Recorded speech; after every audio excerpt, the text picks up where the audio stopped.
What's up, champs? Dr. Curry, Self-Love Saturdays. Let's get to it. Not a lot of time I want to spend on this one, but I do want to briefly chat. Here's what I like to discuss.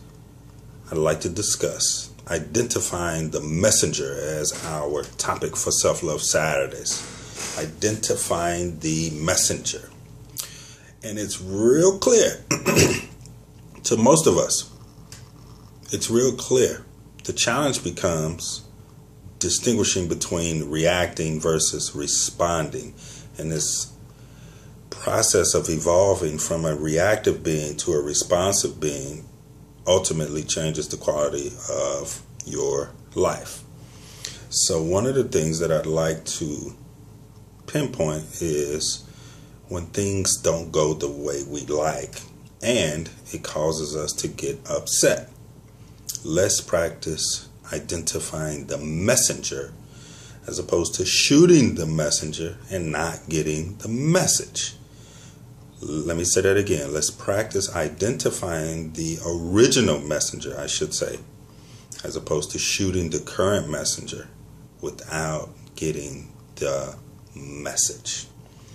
So, something happens at work, personally, with any close relationship or anything that you're currently involved in. Someone says something or do something.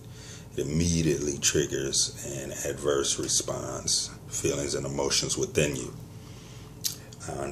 Initial reaction for most of us is to react.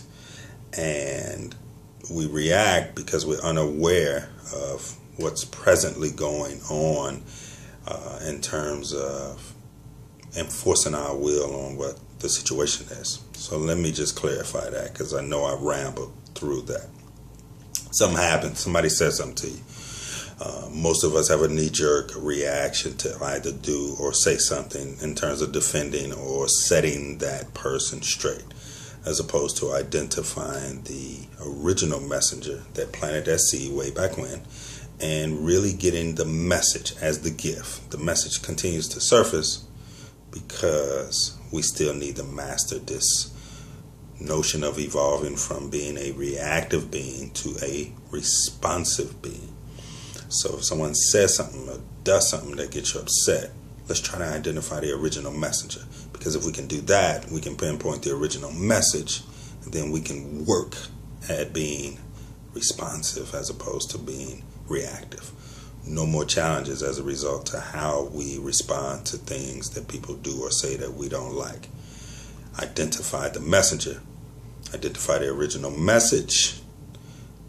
Let's move from being reactive to responsive. That's it. Self-Love Saturdays. Identify the messenger. Peace, y'all.